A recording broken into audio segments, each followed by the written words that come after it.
নবী সাল্লাল্লাহু আলাইহি সাল্লাম তায়েফ থেকে যেদিন ফিরে আসছে, এই পুরা দেহ রক্তাক্ত হয়ে, শুনেন, সারা দেহ থেকে এই পরিমাণ রক্ত ঝরেছে।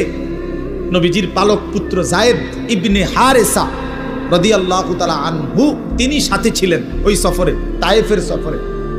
উনি বলেন, আল্লাহর নবী সাল্লাল্লাহু আলাইহি সাল্লামের দেহ মোবারকের রক্ত পায়ের জুতার সাথে পায়ের তালু এইভাবে জমাট বাইধা গেছে রক্তে।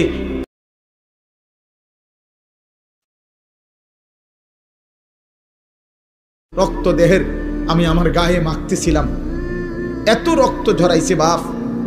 উর্দু কিতাবের মধ্যে আছে, আল্লাহর নবী সাল্লাল্লাহু আলাইহি সাল্লাম এই রক্ত মাখা দেহ নিয়ে তায়েফের সীমানা থেকে একটু সামনে মক্কা না নাখলা একটা জায়গায় একটা আঙ্গুর খেজুরের বাগানে ঢুকছে এই রক্ত মাখা শরীর নিয়ে। ঘটনাচক্রে নবীজির একজন সবচেয়ে বড় দুশ্মন মক্কার উতবা, আপনারাও নাম শুনছেন, আবু জেহেল, আবু লাহাব, উতবা, সাইবা, নবীজির বিরোধিতাকারী মক্কার কুরাইশদের অন্যতম একজন ছিল উতবা।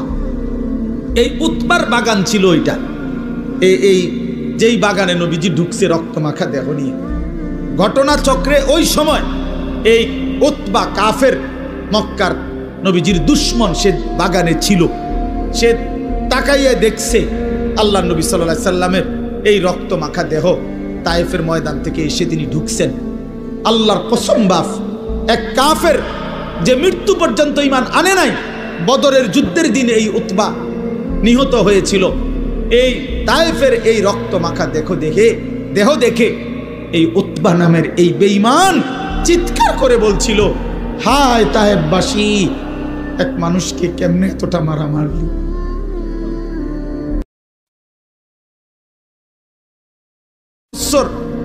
নবীজি 11 বছর পরে, 40 বছরে ইসলাম প্রচারের 11তম বছরের মাথায় তায়েফ গেছিলেন। আমরা তো গত 11টি বছর কোনোদিন এত বিরোধিতা সত্ত্বেও ভাতিজারে এইভাবে পাথর মারি না। এক কাফেরের কলজার মধ্যে আঘাত লাগছে, চোখের পানি আসছে, আর উম্মত কত শতবার এই কথা শুনছে কিন্তু মোটেই মনে করে না। আহ, এই দিল কত বড় পাষাণ দিল,